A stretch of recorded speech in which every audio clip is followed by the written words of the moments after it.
Another update na mga maligalig na meron na namang bagong toy na sisirain. Sa dami na ng toy nila ay wala talagang tumatagal. At sa mga naghahanap kay Natnat, heto nga siya at naglalaro ng kakulay niyang daga. Natuwa naman nga sila sa bago nilang toy dahil meron na naman silang pagkakaabalahan.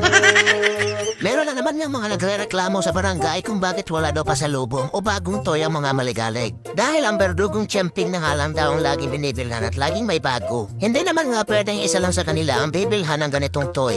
At ang mga toy na ito ay para talaga sa kanilang lahat. Hindi ko rin sila binibilhan ng mga damit dahil makakapal ang kanilang mga balahibo. Hindi tulad sa berdugong tiyemping. Kaya sa ganitong toy pa lang ay masaya na ang mga maligalig. Natuwa naman sila dahil ganitong toy talaga ang kanilang mga paborito. Pati tong senyor, nakuha pa talaga maglaro. Para mabawasan na din ang takbuhan at bakbakan, kailangan may ganito silang toy. Iniiwanan ko lang sila dyan habang abala ang tao sa mga gawain. Siyempre, maghihiram-hiraman sila sa mga toy na iyan. Siguradong hindi na naman to aabutin ng isang linggo ang mga bagong toy na ito dahil hindi talaga nila yan titigilan hanggat sa hindi magkapira-piraso. Wag mo na yan ngat-ngatin, Chito. Tinan mo talaga sinisimulo na ni Chito ngat-ngatin. Si Tiyemping ang pinakamatagal sa kanila maglaro sa ganitong toy. Pareho sila rin at patagalan maglaro sa toy na iyan. Hindi katulad ng mga kulay puti, mabilis silang maumay. Sa una, tahimik pa lang yan silang naglalaro, pero mamaya-maya nagbabakbakan na yan at naghahabulan. Si Natnat nga lang at si Tiyemping ang mahilig maglaro sa kanilang mga toy.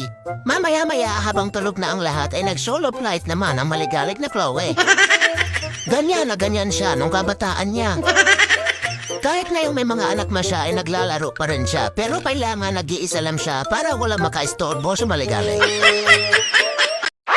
Ngayong umaga nga ay naglalaro ang mga maligalig na pinangungunahan ng barakong Casper. Sa mga oras na iyan ay tulog pa si Tiyemping habang nagbabakbaka naman ang mga mandirigma.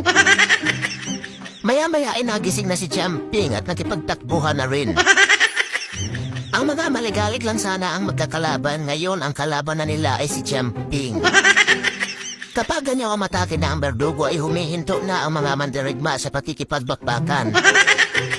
Dito sa may banda ay nagsasagupaan si Tiyemping at si Natnat.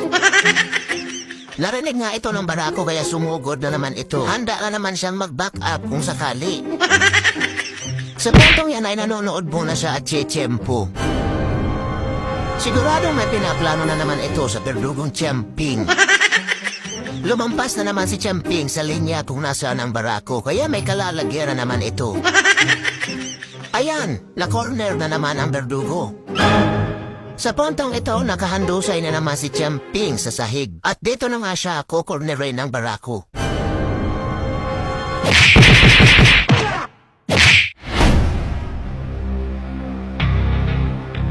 Mukhang madepresan ang buhok ng barako. Dahilan kaya lalong umuusok ang ilong niya sa berdugong Tiyemping.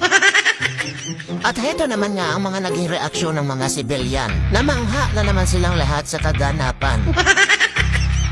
Sagad na naman nga hanggang buto ang takot ni Tiyemping at sa puntong yan hindi na naman maaninag ang kanyang tainga. Lalong nagagalit si Casper dahil ramdam niya na ang depensa ni Tiyemping. At dito naman ay biglang lumitaw si Natnat. Na para bang siya yung natroma sa naganap na bakbakan. Na-stranded pala siya doon sa likod ng pinto kaya nakita niya kung paano kastiguhin ng kanyang tatay na barako si Tiyemping. Kaya naman pala galit na galit sa'yo ang barako, Tiyemping. Ang dami mo palang na-harvest na balahibo. At ayan naman ang patunay na nabawasan din ang buhok ni Tiyemping. Galit na galit pa nga dyan si Casper na tila ba hindi pa dito nagtatapos ang laban. Mukhang napalakas ang bigwas mo, Per. Sa puntong ito ay hindi pa rin ako kontento ang barako. Malaki na kasi si Tiyemping at ramdam niya na ang depensa nito. Kaya gano'n na lang ang galit ni Casper, hindi basta-bastang lilipas. Ano pang binabalak mo, Per? Ayaw mo pang tumigil? Casper! Lumayo na nga si Tiyemping, sinundan mo pa dyan. Sa susunod, tatalonin ka na niyan, Casper. Bago maganap ang malalang bakbakan ay ito muna ang nangyari. Hindi na naman malaman kung saan na naman ang gagalig ang galit ng barakong Casper sa berdugong Tiyemping. Binantayan ko nga sila dyan dahil baka magrambulan. Ngunit ayon sa hula ay mauwi para talaga sa malalang bakbakan.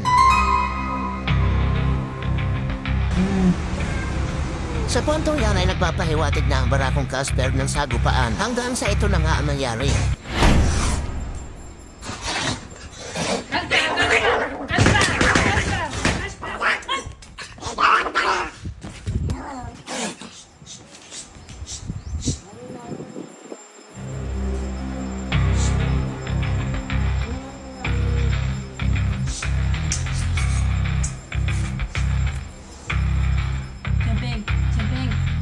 Nauwi sa malagim na bakbakan ang kanilang pantutuos at marami nga sa kanila ang natanggal na balahibo. Agad ko namang tiningnan kung merong tama si Casper. Sa kabutihang palad ay wala namang sugat na natamo ang barako. Kundi na-stress lang ito ng malala. Hindi niya sukat akalain na lalabanan siya ng berdugong tiyampi ng ganon. Kaya galit na galit pa rin siya sa oras na yan. Namangha lahat ng sibilyan at heto nga napatago si Natnat dito sa mga unan.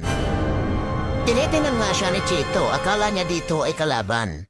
Oh, hindi yan kalaban, Natnat, si Chito yan. Pinalabas ko nga si Natnat para matauhan. At ito ang pinakamalalang bakbakan ni Casper at ni Champing. Kaya ganito na lang na trope.